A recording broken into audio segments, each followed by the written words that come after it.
ikan di dalam kolam.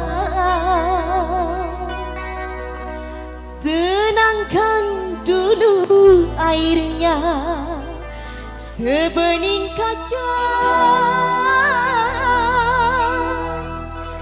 Bila mata tertuju pada gadis pendiam,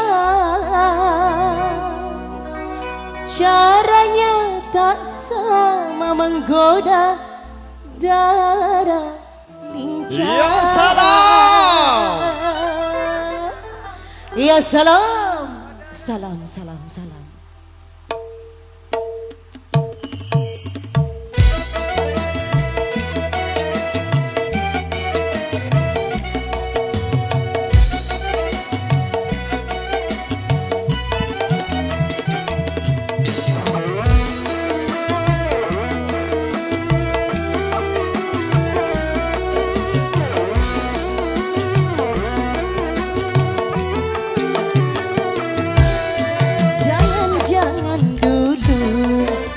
Janganlah diganggu, biarkan saja, biar duduk dengan tenang.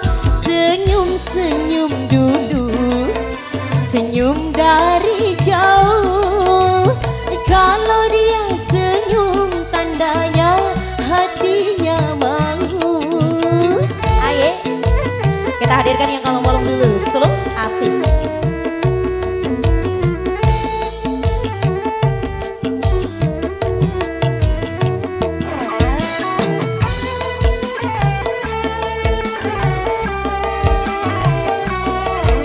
Masyaallah.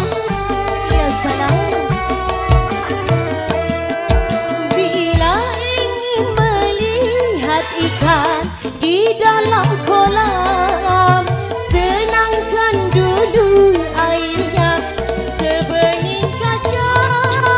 Bila mata tertuju pada gadis pendiam, caranya tak sama menggoda darah lincah. Jangan-jangan dulu, janganlah